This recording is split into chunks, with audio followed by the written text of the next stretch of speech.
This is the North Georgia Life Podcast. Embrace life where you live.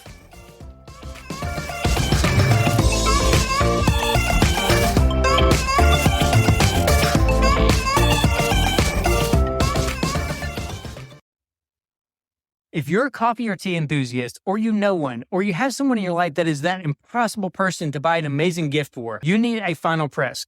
FinalPressCo.com/NGL. That's Final, FINALPRESSCO.com/NGL. It is the beautiful combination of a French press meets a Keurig Nespresso. It fits in your pocket, your purse, your backpack. You can take it with you camping. You can take it to the office. You can leave one in your kitchen. It's not even a game changer. It's a galaxy shifter between the coffee or the tea you've been drinking and the coffee or tea that you wished you'd been drinking. It's easy to clean. It is durable. It is absolutely amazing.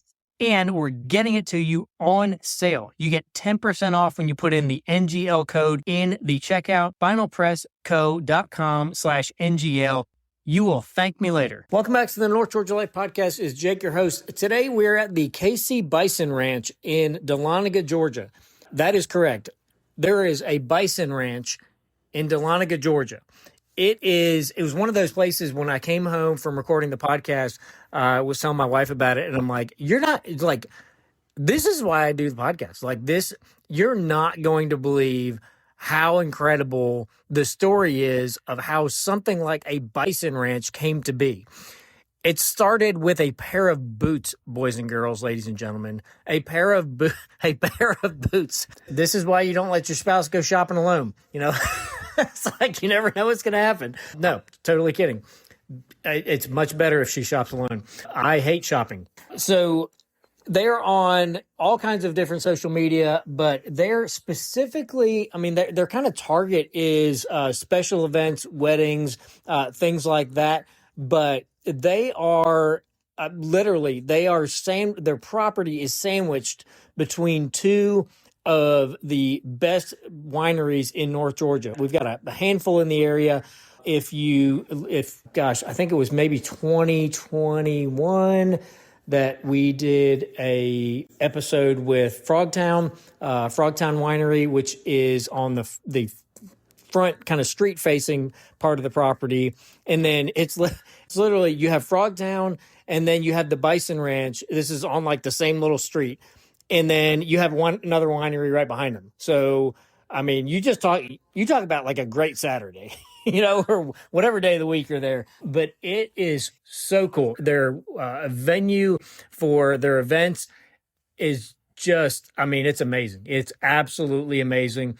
And in the background fields of all the windows, when we were in the property recording, hopefully there's not too much rain sound. It poured while we were there recording. But you just got this herd of bison, and the story of how it came to be is just so incredible. And you'll hear this year several of the stories from episodes that we have recorded that are being rolled out. Like, if you have a dream, go back into the however many podcasts we have. I don't know what number this is going to be, 80 something, and just start taking notes of these people who are small business owners, entrepreneurs, started restaurants, started, events, venues, different things like this, businesses, and just start making some notes of some symmetry, some of the wisdom they have, some of the connectedness in terms of what they're sharing. It's like masterclass on how to go from where you're at, where you don't love, to fulfilling your dreams. And this is just one more chapter in that book. So I know you're going to love it. And if you need to go up to North Georgia for any reason, this is a great reason to go. And if you're looking for a really cool weekend getaway, go to kcbisonlodges.com. That's their new lodging that they have at the ranch. like if you go on the website and you don't want to immediately book and go stay there, there's something wrong with you. It speaks for itself. And yes, it really is that pretty. You know how to find us: Facebook, Instagram, North Georgia Life Podcast, or at gmail.com. Hey, as you're going out, exploring some of these places, I'm going to try to be better about reminding myself to remind you the power of local reviews. So the places that you're going through to the podcast, hey, leave them a Google review. If you found out about them through the podcast, like mention the podcast in the review, because it helps it's just this web of exposure for local small businesses and the things that make North Georgia great. And so many people have no idea. I can't tell you how many people I've talked to that live in the North Georgia area that have no idea that some of the things that we've had on the podcast are in an hour or two max from them. And I'm just like, I'm like, what are we doing with our lives? Like the same stuff that makes us like smash our head against the wall of like, there's got to be more excitement around me in life. And absolutely there is. And this is one of the ways you find it. This is part of the goal of the podcast, is to get us out and help us embrace life where we live. Hey, if episodes like this are at all interesting or anything like that, like the episode, subscribe, leave us a review on whatever platform you're listening on. And I hope you enjoy an incredible story about how a bison ranch came from a pair of boots. Welcome back to the North Georgia Life Podcast. This is Jake, your host. Today we're at a very unique location in the beautiful Dahlonega area in the North Georgia foothills. And we are at the KC Bison Ranch, which if you hear that, you're just like, Bison Ranch, North Georgia? Yes, that's why we do the podcast. And we're here with Kim Chapman, who's the owner, operator, CEO, all things. You probably have about 14 hats that you wear, but at least big dog in charge. And Ashley Mariansky, who is the venue manager and handles so many of the logistics and a lot of the things that Kim probably just wants to hand off. that would be the case. Kim, give us just a quick background on you. Are you a Georgia native? Did you grow up in this area? Like, how did you find your way through life to Dahlonega? Okay, yeah, I was born in Georgia, in Atlanta, and lived on the south side of town for many, many years, and started gradually moving north when I was college age. Went to University of Georgia, graduated from there, and just keep moving north. I've been in Buckhead, Roswell, Alpharetta, Cumming, now here. And you've been here for how long? 3 years. 3 years. So not that long. Not long at all. Work history, life history, like what? I mean, this is not like I started a bison ranch as one does.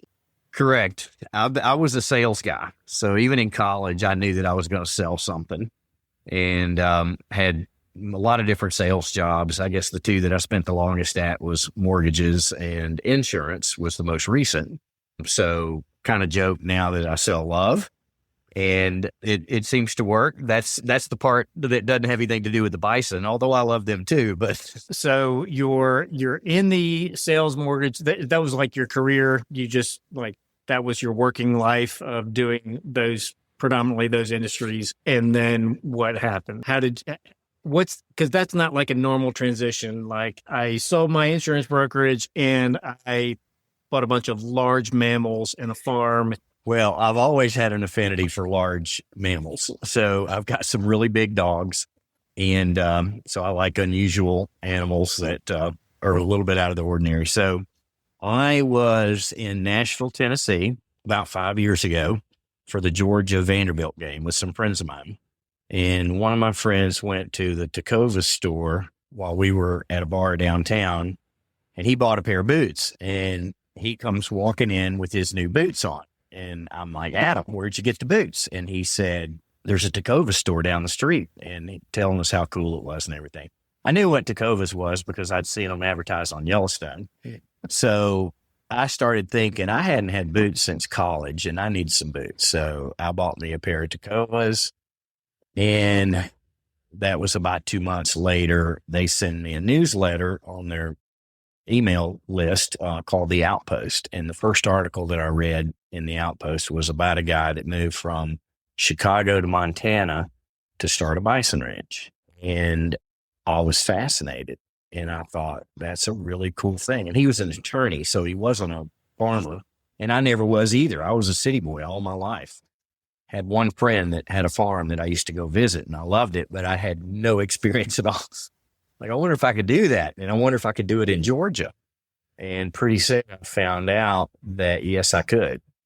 There are a few other people in Georgia doing it, and all over the Southeast, really. So I started thinking about it, didn't tell anybody, started looking at property, got a realtor that was helping me, and was doing a lot of research. Bought the manual from the National Bison Association, read the whole thing in about a week on how to raise bison, and watched every YouTube video I could find, which there are hundreds of them, if not thousands.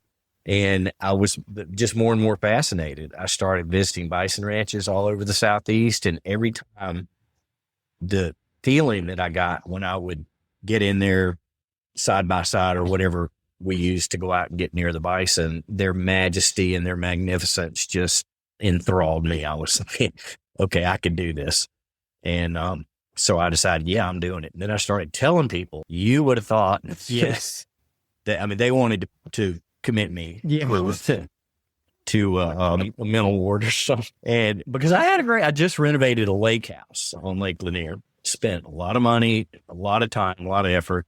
And it was only a year and a half after that I had this idea. And they wanted me to retire and live on Lake Lanier the rest of my life. And my kids wanted to be able to bring their kids over there and enjoy the lake life that we had been enjoying for 12 years. And I said, well, doing this. So it took me 9 months to find the property. And how many acres do you have here?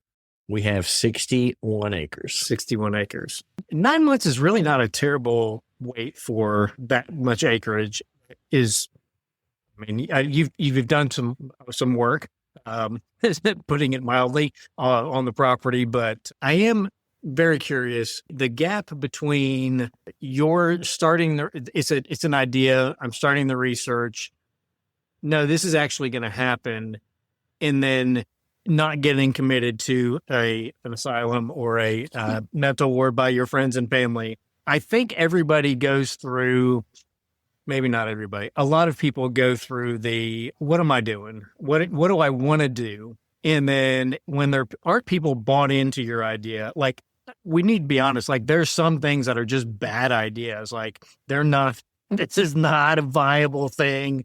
But then they're like, you're probably a little crazy because that's such a big thing. But we've had several people on the podcast before that are doing, I would say, similar operations. That's one of the reasons I do this, because I would say you people, all of us, I'm equally crazy in my own right, but you're not wired like everybody else. And to try to explain to everybody else who is perfectly content running in the hamster wheel why you're getting off, where you're going, when that's a comfortable life and it's comfortable existence and work. And it's just like, I'm going to keep punching the clock for another 20 years and then I'm going to retire or whatever. And it's fine if that's what you want. But if you're just doing that because you're not going to pursue a bigger dream, several people that I'm thinking of that we've done on the podcast, it's just like, okay, you have to have some degree of like wits about you. You have to have a unreasonable amount of determination and work ethic, because it's all going to be you for a while. But what was that process like from going, I'm walking out of the Tacova store, I read an article, to trying to convince your family that I'm not actually crazy, like, hear me out? Like, that's a big gap. You used the perfect word to bring that topic up, because I felt like from the very beginning that God gave me this dream. I mean, I'm a person of faith, and things don't happen for no reason. So I knew deep down in my heart that there was a bigger purpose behind this. And so a couple things happened. In fact, you can go downstairs and look at some things that we have on the wall that have some quotes during that time. And when I was trying to convince myself that I was doing the right thing and convince everyone else that I was doing what I should be doing, there was a book that I picked up, and I'd actually had the book for a couple of years. And I didn't read it until this time. It's called Dream Big by Bob Goff. And the book is all about when you have a dream to help people and build something bigger than yourself. Don't let the naysayers and the skeptics and the doubters talk you out of that dream. And so it was just spot on that I picked it up at the exact time that I needed to read it. Another thing that happened, I went to a concert down at Mercedes-Benz to see Kenny Chesney. And I didn't even know the opening acts when I heard who they were. But this guy comes out on the stage named Cody Johnson, and he starts singing, "If you have a dream, chase it. If you have a chance, take it." And I'm like, he's singing to me. So I was like, that's perfect timing. And so I just became more resolved through several things that happened that this is what I was going to do. I had every intention of staying in the insurance business and just having a bison ranch. Mm-hmm. But the wedding venue idea came to mind when I visited another bison ranch. The guy had a venue on his property, and he told me about how he hosts weddings. Mm-hmm. And it was very simple, very plain building, just more of a pavilion than anything else. And so I thought, that's a good idea. So the further I got into that, the more resolved I was to move forward with what we've done here. And where was that? Where was that? That one was in Tennessee. Where I actually bought my first 10 bison from. Okay. Transitioning to the process of starting something like this, you've been officially open for how long now? The wedding venue opened in May of 24, so it'll be 2 years. 2 years. Real soon. When did you have your first bison on the property, or when did you start really making this an operation? Yeah, it's funny you said the 9 months was pretty quick to find the property, and I guess it was because there was no property hardly for sale in Lumpkin County, which is where I wanted to be.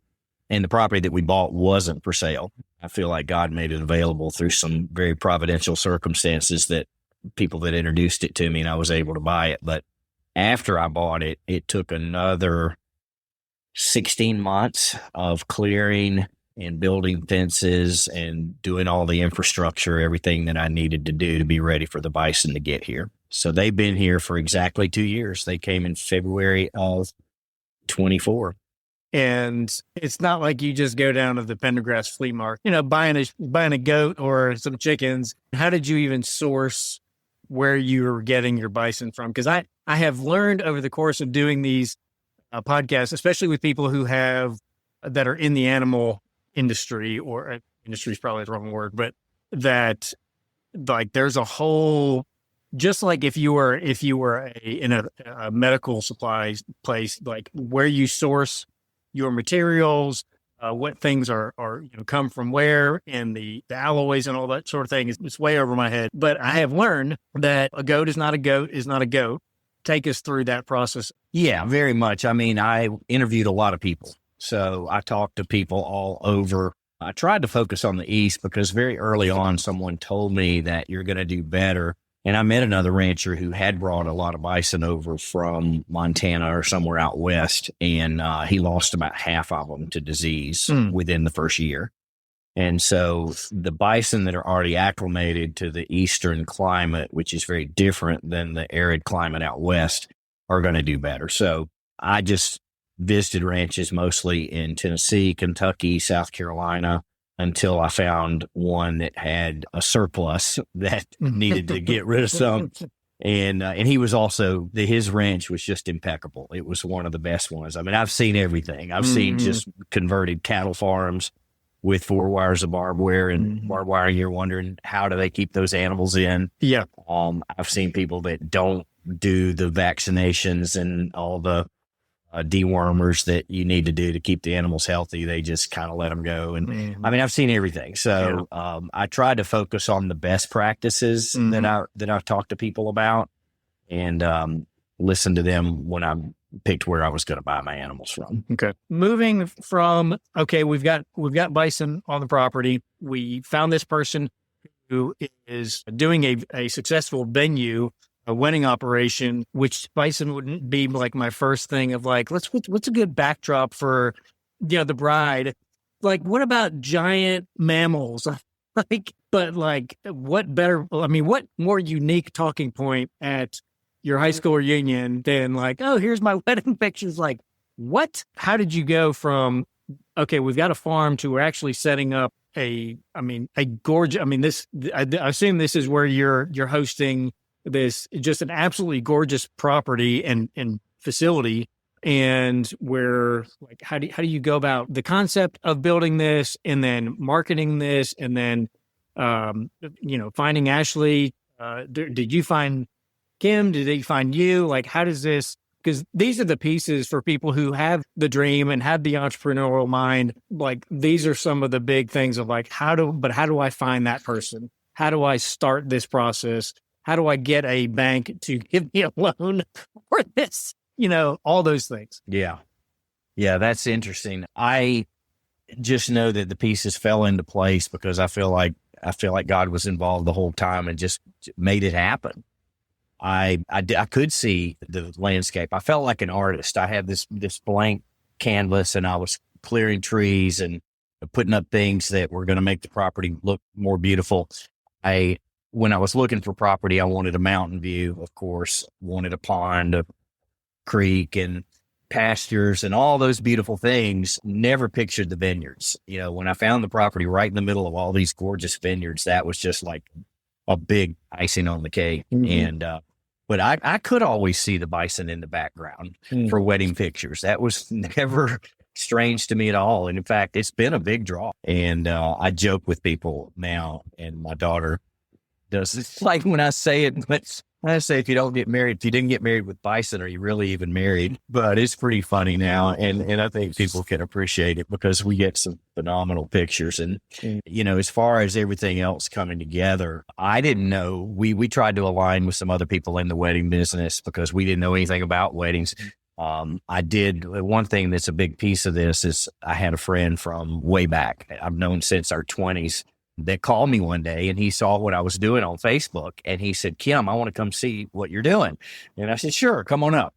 And so he did. And he looks at me and he says, do you need a partner? And I said, no, I don't think so. He said, well, I retired and I don't have anything to do right now. And I'd love to partner with you on this, specifically the wedding venue when I described to what I had planned. And one thing led to another and he became my partner. Well, that helped us build way more than just a pavilion to have our weddings. We built a super nice facility that cost a lot more money than I had intended to spend. So that was something that just came out of the blue. Then as far as Ashley goes, we had a grand opening and we had the livestock commissioner here, Tyler Harper, and we had some other politicians and different people here for our grand opening. And Ashley just happened to come because my daughter invited her. And I've known Ashley for 10 years. I've known her since she was a kid. And so she looked at me and said, I've always wanted to work in the wedding business. And I said, no, I had no idea you wanted to do that. So are you from the Cumming area? Was that where you were at? Yes. Okay. Yeah. So his daughter Casey and I were best friends in high school, and I got invited to the grand opening, and I knew that Kim sold his lake house, but I had no idea that he would be building a wedding venue. And this has always been my dream career. So I pressed him for a couple months. I bartended a couple of our first weddings, and then he called me up and he was like, I need a venue manager and a vendor coordinator. You think you can handle it? So I dropped everything I was doing and I put my faith into God because I knew this was all God sent. And here we are today. And so you didn't have a background in doing this. So he's starting this brand new. You're starting this brand new. Y'all have done pretty well. The place is beautiful. Yeah. We'll say that the God hand on it is necessary and obviously very helpful. But like the logistics of, okay, so what do we actually do? Who are our suppliers? How do I do this? When you've apprenticed in a position like that, or you've been an assistant to somebody, you at least have your training wheels in terms of what your actual function is, but you're coming into this having had a dream. Mm-hmm. Did you have any training to give you like your start? Nope, no training at all. My twin sister actually was supposed to get married a few years ago. And it fell through, and she's unfortunately no longer with us. So I have just always had the dream since then to make this happen. And so Kim and I just put our brains together and figured out the best of the best. And we've just been great partners in this industry. For somebody who is bored out of their minds or really just not, they have a dream they have put on hold or given up on, and they're listening to this and they're just like, okay, if he can do it, if she can do it, maybe I can do it. What's a flow of the week look like? And then, like, what would you tell someone who's in that place of I don't want to say indecision, but they don't know how to take a leap on doing that because you're like, and I still have that mortgage to pay, and I still have to, kids to feed and things like that. Yeah, I would just say talk to people. If you have an idea or have a dream and keep it to yourself, it's a lot easier to talk yourself out of it. But when there's so many resources available now, I found the directory for the National Bison Association, and I just picked up the phone and started calling people. And I said, hey, tell me what this has been like for you. Tell me, where you've been, where you are now, where you plan on going with this. And I heard so many different stories that I was able to take bits and pieces of and use the ones that sounded like I could make that happen. And the more encouraged I got, it was interesting that probably half of the people that I talked to had no experience with ranching whatsoever. That's turned out to be a blessing. It's a blessing that we had no experience in the wedding business because we don't do things status quo. We try to do things better than other people do. Ashley could probably talk a little bit more about that. Ashley, how old are you? You've started this, but like you're young. So this is like maybe extra risky for you, especially when it's a family. It's not a stranger in life. So it's somebody right. So maybe a little bit more pressure. I don't know. That's a tough question because I think Kim and I, we have different strengths and weaknesses. And so we make great partners when it comes to learning and our processes. So it's really just all been a true blessing. And we've learned so much. This year, we've got 75 weddings so far. And last year, our first year, we had 60. Wow. So we've definitely learned a lot. And I don't know exactly when this will be released. We're recording this end of February. So end of February, you've already got 75 for this year on the books? Yes. Wow. Yeah. I'm aiming for 80 to maybe 85. I'm going to try and cap it at 80, but we'll see. Let's transition to your space, your area of expertise. If you were giving counsel to the couple to be, I would say the bride to be, but really both of them, what would you give them just in terms of if from your capacity and your vantage point, here's some things to make your life, your wedding planning, your day better, easier, less stressful. You see it on a different angle than they're experiencing it and they're planning it. Yeah. And you see a lot of them. So what would you give someone as a piece of counsel? 110%. Be sure to have a wedding coordinator and planner to take all of the stress off. And your vendors are super important, starting with catering. Catering can really make or break your event. And just to have people to lean on and not try and do all of this on your own. I recommend getting a wedding planning book so that you can make sure that you have everything lined up in a timely manner and just being organized, but leaning on your planner to guide you through all of the processes. And what is the capacity here? Do you have like a max head count and a minimum? We don't have a minimum. We'll do just an elopement of the two of you.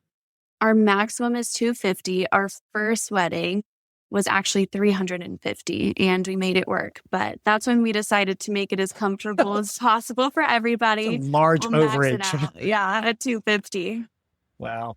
But our average wedding is probably around 150, 180. Okay. And you can both each answer. Do you have being a couple years in, you've worked out some of the kinks, smoothed out some operational things, learned some lessons, and made some memories. So do you have a best memory, funniest story, just anything that just when you're going through, something hard, you just brings a little bit of life and light back to your day. And then just maybe the biggest lesson you've learned. I would say there's really nothing that I would do different.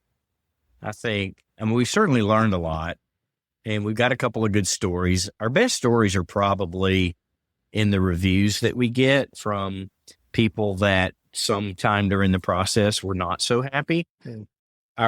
One of our best reviews that we have right now on Google is from a dad that had some major issues with certain things that he thought he was getting that for some reason he thought he was not going to get. In the end, he did, and ended up saying that the day that he spent here with his daughter for her wedding was absolutely the best day of his life. Wow. So to see that was just outstanding. Yeah. When it happened. We have good brides, good families. We were warned to be on the outlook for things that are not going to be so easy. But I think, Ashley does an amazing job at communicating with people through the whole process. That's our number one thing is clear and consistent communication. And she just cares so much about our couples that they sense that and they form a bond that takes them through their wedding day. And we just don't run into the issues that we were told we would. So that's been the biggest thing.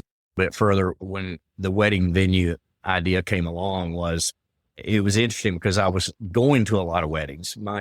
Both of my kids are in that age range in their 20s where a lot of their friends were getting married. And I was their friend too, because they used to come to our lake house. So I got invited to their weddings. And so it was easy for me to go and look for things that I wanted to replicate and things that I wanted to make sure we avoided. And so the whole idea was to build a place and conduct weddings in a way that if I was looking for a place for my own daughter to get married, I would choose that place. And most of the places that I went to didn't fit that description. So I think we've done a really good job of trying to address not only the concerns that the brides and their moms have, but the concerns that the dads have.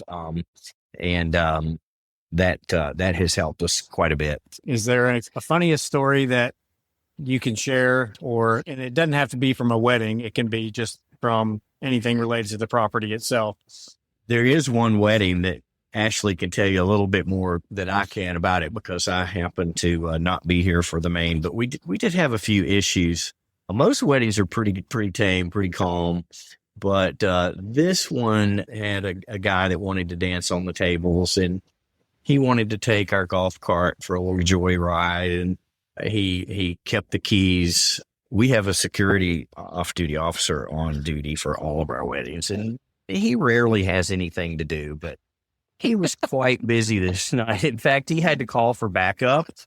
We were told that every on-duty officer in Lumpkin County that night was here on our property, and nobody got hurt. Nothing happened. So it turned out to be a funny story.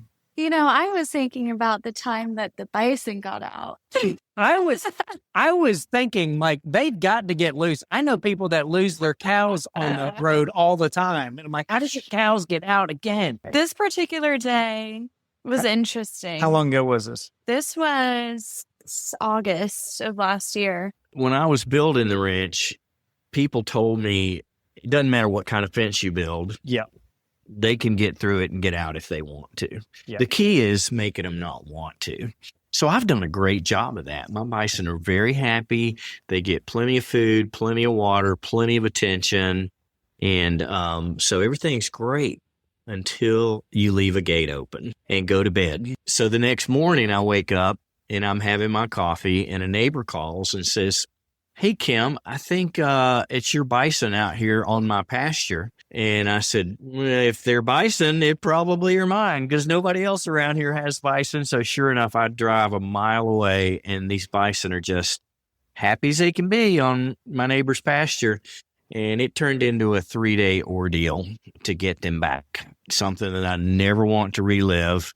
But we ended up corralling them and putting them on a trailer to get them back over here. And I'm a lot more careful with the gates these days. Yeah, I bet. I had that thought because I'm like, I don't know how cows get out because other than someone leaves the gate open or you have a fence that's 100 years old, or a tree falls on a fence. Like bison are like way bigger than cows. So it's not like you put a leash around it. They do what they want to do. The key is All of them? The key is making them want to do what you want them to do. So, but the good thing is they stay together because they're very much herd animals. So they don't spread out and, go 20 different directions. They're all one pack. And I was getting calls from the sheriff. Hey, we found your bison in somebody's yard. And they were just all over the place. Once we were able to set up a temporary portable corral, we were able to push them all into that corral at the same time. So you said all of them were loose. How many is all of them? 22 at the time. All right. Well, that's like people lived through the, Snowmageddon, have lived through the bison escape of 25. Y'all have been around North Georgia long enough. What is a place people may know of it, but there's something you love about it, or people may have never heard about it? If you're going to give people some little gold nugget from North Georgia. The first thing that comes to mind is all the fantastic wineries that we have in the area and the distillery, Big Creek Distillery. Mm-hmm. We've just gotten to be good friends with all of these people because they're neighbors. And it's a great way to experience and enjoy the area when you come stay in our new lodges that we built on the property. We currently have 4 lodges and we're building the 5th one. We will be able to sleep a total of 41 people right here on site. And within 5 miles of us, we have 6 wineries and a distillery. That you cannot take the company golf cart to. So they have a Western vibe, Western feel, much bigger than a cottage or even a cabin. Yeah. We've got a 5-bedroom, a 4-bedroom, a couple 3-bedrooms. So they all have a hot tub. All of them but one have a fireplace. And they have the most amazing views because out the back door, sitting on your back deck, you can see the sunrise and the pastures and the bison. And out the front, you can see the sunset. Both directions, you can see vineyards everywhere. I don't know who was involved in that, but they're gorgeous. So well done, somebody. When I do have my big herd bull, Herschel, will let me pet him on the nose and on the head. But I don't let other people do it. He knows me and he's very self-assured and doesn't choose to challenge me because typically I have food when I'm doing that. So he's a good boy. I will take the couple out to take pictures with the bison during cocktail hour. So that's really fun. They're like big dogs. You just can't pet them. They are very curious and they do love people. The question that I get asked, I think most often, because I'm here for the tours a lot of times and people look at me and say, why bison? Mm-hmm. Why didn't you do horses? Why didn't you do cows? Whatever. And at first, when I had this dream, I wasn't quite sure why bison, other than the fact that the buffalo nickel was my favorite coin to collect when I was a kid growing up. But as time went by, I understood, because I'm not sure if you've heard this before, a lot of people haven't, that bison have a mentality. We all face storms in life. And when the bison faces a storm, unlike other animals, they will go head on into it. They're the perfect symbol of strength and resilience and perseverance. And now I know that God was using the bison to remind me of a period in my life when I went through some major storms a little over 20 years ago. Had a lot of financial difficulties, pretty much lost everything. I went through a divorce and had a 7-year period of my life that was kind of a desert season. But during that time, I learned to be content with what I had. And now I look around and I'm very content with what I have. But I'm also reminded when I look at the bison about the storms that I went through in that time of my life and how God helped get me through those. And, Ashley shared a minute ago about a similar situation in her life when she went through a storm with her sister. So she appreciates that too. Some of the most practical, best guidance that you've received in terms of what you do in your day-to-day? Yeah, I would say the adversity. Every time we faced a storm, we faced some other storms since we've been developing the property. we had, when I finished clearing, I was a perfect example. We had every tree marked that we wanted to save, and we took all the others out. And about 2 months later, we had a tornado come through, and it wiped out 100 trees that I had wanted to save. But we turned that adversity into a beautiful mantle. One of the trees was a wormy maple that we made our mantle for our fireplace out of. In fact, we have one in our lodge and one in the venue here that came from that tree. So, we just learn a lot every time we face something, and just turn adversity into opportunity. There's always sunshine coming around the next corner if you don't let those things get you down. I would say to put your faith in the Lord, and what you go through, you will grow through, and He will work within you to help others in your circumstances. Kim and I actually share a devotional, and we both read the same daily devotional, and sometimes we'll talk about it.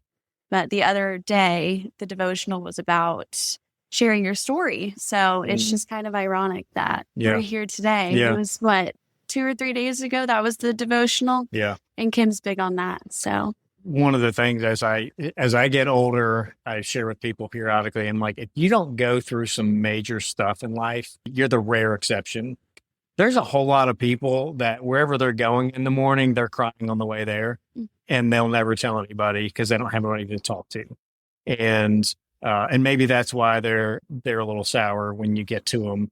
And it was a great example. There was a lady at a store that I go to periodically, and every time I've been in, and I've probably been in there, I don't know, 15 times over the years, last 3, 4, 5 years. So not a lot, but just she's one of the people that's always in there. I think she's either an owner or married to the owner or whatever. And this one particular time I went in, I had our son with us, and she was asking some questions about him. And I was like, oh, he loves to read. And then she went off on this tangent about how much she loved that he was loving to read. And it was the most conversation that I'm like, I didn't know you had excitement. Just not, it's, I don't say like a curmudgeon-y kind of attitude, but that was what I had experienced every other time I'd been in there. And then somehow she transitioned to telling me that she had 7 children and she'd had to bury 6 of them. And I'll never forget that. I'm like, I'd probably have a pretty bad attitude a lot of days too. Like the weight of carrying that and just trying to go about, running a business and living a normal life. And I'm like, there's so many people that are like that. They go home to a family that is just falling apart at the seams, a marriage that's terrible. The weight of stuff. Somebody I was talking to yesterday is dealing with, like, nobody ever plans on having to manage their life plus their parents' estate plus a rogue sibling relationship. Like, it's a lot that people deal with. And so anytime I can have conversations with people like y'all that have shared just a sample of your life and the challenges you've been through, and have a great operation here and have smiles on your face and have hope, like, what better opportunity to take to say, share some of that light and some of that hope with others. So you mentioned earlier on about what my life was before I decided to do this. And it had become a little mundane. It was very routine. I had built a successful insurance business that I just didn't feel like I was impacting lives, or, I wasn't able to tell stories the way that I can now. And I could sense, I knew early on, I looked forward to the fact that I would be meeting so many thousands of people. I mean, in a year's time now, I think about it, and we'll probably have somewhere around 20,000 people or so come through here that I have the opportunity to meet and tell these stories to, which is way better than the environment I used to be in. So I just love that. I didn't mention that one of the biggest inspirations for the bison thing, when I discovered the guy that started the ranch in Montana, was how he did field harvesting for the animals, and how he didn't do the traditional meat harvest where you put animals on a trailer and take them to the slaughterhouse. And that's a big aspect of what we do here, because we do sell bison meat and it's humanely harvested. A bison's a wild animal, And the cruelest thing you can do is capture it and put it on a trailer the last day of its life and then kill it. So we don't do that. I mean, our bison are as happy as they can be right up until the moment that their life ends. And it's just a natural cycle of life. It makes the meat better. So that's really important to us. We've done 5 so far. It was a major challenge too with the state, because you have to deal with the USDA and with the state to get approval to do that. And no one had ever done it. I had to do a tremendous amount of research and find a processor that would cooperate with me. And we were the first ones ever in the state of Georgia to do a USDA inspected field harvest. So the state veterinarian and the USDA inspector, they all come out and they watch the process.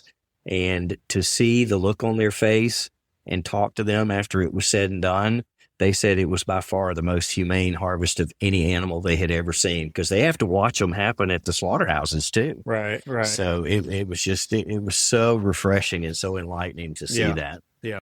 So a question I like to do before the end of every episode is called the lightning round, which I say generally doesn't have anything to do with what we're talking about. This one has a little bit. If you Had to pick any superpower that you know of, or maybe one that you don't know of, that you would love to have here at the Bison Ranch, what would it be and why? I would want to be able to fly. I've always had dreams about being able to fly growing up, but if I could hover over this property, check everything out from a bird's eye view, that would be an amazing thing to happen. We had an eagle out here when we were constructing this venue. He took residence here for just a few months, and watching him, just imagining what that must be like as he circled, and he would dive into our pond and get fish. So that was really cool. So just flying, or like Superman flying in super strength? Because I'm just thinking, if you're going to be able to fly, you might as well be able to pick up a bison that wandered off and bring it back. And I think, didn't Superman hold Lois Lane in her arms one time? Yeah. Or let her fly with him? So I would want Ashley to be able to fly with me. So I'd have to have that strength as well. Lois Lane was slightly lighter than a bison. Yeah. Actually, I mean, when they're born, they only weigh 55 pounds or 50 pounds. People don't know that. They're very small. Wow. So they're actually a lot smaller than her at that time. We'll be having, hopefully this year, we've got 9 potential red dogs, they call them when they're born, because they look like a red dog. Okay. When is birthing time for bison? April and May, typically. Okay. So I have to ask, this is totally unplanned, but I know I have several family members that I don't know if they got anything done when the pandas at the zoo were on the delivery schedule and they were wanting to watch the baby pandas.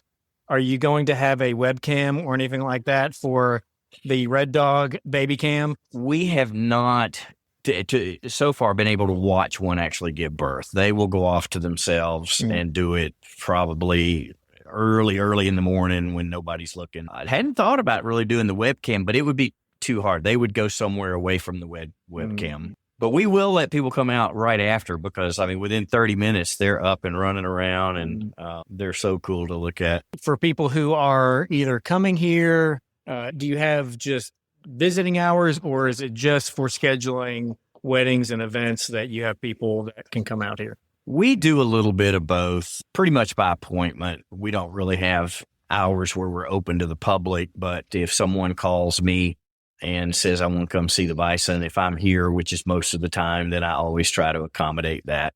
I mean, I feel like God's given me this setting and this opportunity and these wonderful animals, not to keep them to myself. I mean, I want other people to see how majestic and how I just feel like they're one of the best creations that God ever came up with. How do people go about reaching out to you, Ashley? People mostly find us on Instagram, Weddings at the Overlook, or on our website, Weddings at the Overlook at KC Bison Ranch. And you can inquire through the website to get emails and texts. And you can always just directly email me at ashley@weddingsattheoverlook.com. Okay. So Weddings at the Overlook. Yes, we'd love for you to come back in the spring. It's my favorite time. We're just a couple of months away from everything being green and having baby bison running around all over the place. So it's a very beautiful time here on the ranch.